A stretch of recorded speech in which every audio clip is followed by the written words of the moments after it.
وَلَقَدْ يَسَّرْنَا الْقُرْآنَ لِلذِّكْرِ فَهَلْ مِن مُّدَّكِرٍ۔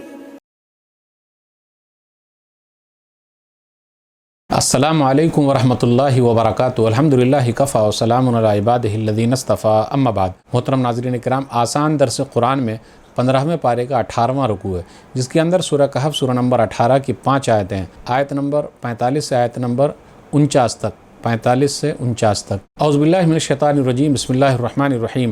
وَاضْرِبْ لَهُم مَّثَلَ الْحَيَاةِ الدُّنْيَا كَمَاءٍ أَنزَلْنَاهُ مِنَ السَّمَاءِ فَاخْتَلَطَ بِهِ نَبَاتُ الْأَرْضِ فَأَصْبَحَ هَشِيمًا تَذْرُوهُ الرِّيَاحُ وَكَانَ اللَّهُ عَلَىٰ كُلِّ شَيْءٍ مُقْتَدِرًا۔ اور اے نبی صلی اللہ علیہ وسلم، آپ ان کے لیے دنیا کی زندگی کی مثال بیان کیجیے، جیسے ہم نے آسمان سے پانی برسایا جس سے زمین کا پودا خوب گھنا ہو جاتا ہے، پھر وہی پودا ریزہ ریزہ چورا چورا ہو کر بھوسا ہو جاتا ہے، جسے ہوا اڑا کر لے جاتی ہے، اور اللہ ہر چیز پر پوری طرح قادر ہے۔ المال والبنون زینۃ الحیات الدنیا والباقیات الصالحات خیر عند ربک ثوابا وخیر عملا۔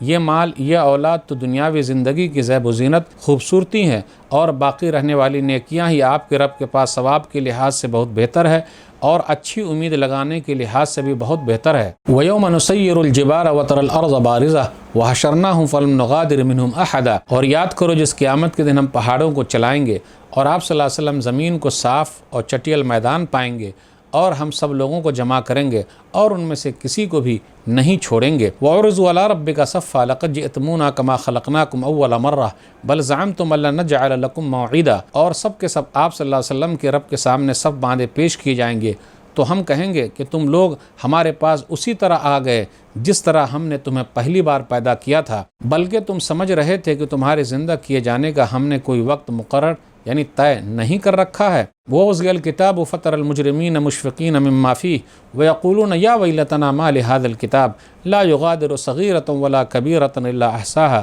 وَوَجَدُوا مَا عَمِلُوا حَاضِرًا وَلَا يَظْلِمُ رَبُّكَ أَحَدًا۔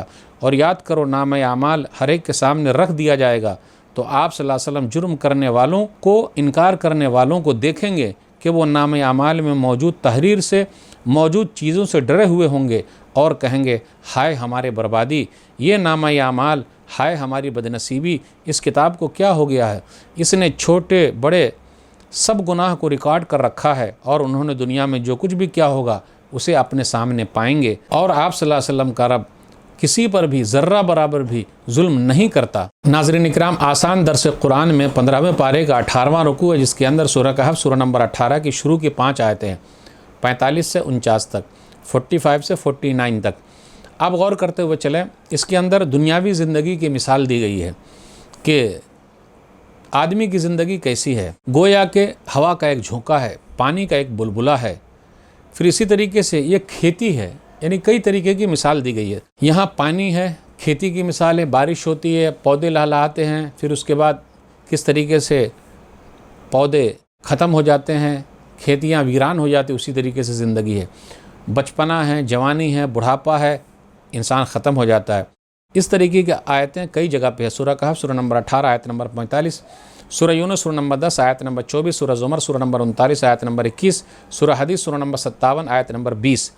پھر آگے بیان کیا جاتا ہے اللہ کی عبادت مال و اولاد سے بہتر چیز ہے، والباقیات الصالحات، اور باقی رہنے والی چیزیں کیا ہے، باقی رہنے والی چیز جو ثواب کے اعتبار سے اچھی ہے، پھر اسی طریقے سے توقع رکھی جائے نیک اعمال کے اعتبار سے اچھی چیز ہے، مرنے کے بعد جو چیز ہمارے کام آئے گی وہ کیا، علم ہے، پھر اسی طرح علم کو پھیلانا ہے، نیک اولاد ہے، پھر اسی طریقے سے قرآن اور مصحف کا وارث بنانا ہے، پڑھانا ہے، مسجد کو بنا دینا ہے، نہر جاری کر دینا ہے، پھر اسی طریقے سے صدقہ و خیرات کرنا ہے، یہ سب نیکیاں ہیں جو کام آنے والی ہیں مرنے کے بعد۔ باقیات الصالحات، باقی رہنے والی چیزیں، اللہ تعالیٰ کی تسبیح ہے، تحلیل ہے، نیکیاں ہیں، پھر اسی طرح سبحان اللہ، الحمدللہ، اللہ اکبر، لا الہ الا اللہ، یہ سب کہنا ہے، نیک اعمال، یہ سب چیزیں ہیں، باقی رہنے والی نیکیاں ہیں۔ آیت نمبر 47 سے 49 کے درمیان غور کیجئے، قیامت کا منظر بیان کیا جا رہا ہے۔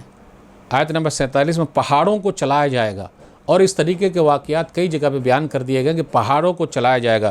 سورہ قاریہ سورہ نمبر 101 میں ہے، سورہ طور سورہ نمبر 52 میں، آیت نمبر 9 اور 10 میں ہے، سورہ قاریہ میں آیت نمبر 5 میں ہے، سورہ نمل سورہ نمبر 27 میں آیت نمبر 88 میں ہے، سورہ طٰہٰ سورہ نمبر 20 میں آیت نمبر 105 سے 107 کے درمیان ہے، پہاڑوں کے بارے میں ہے کس طریقے سے وہ چلایا جائے گا، پہاڑ ختم ہو جائیں گے، سب کچھ ختم ہو جائے گا۔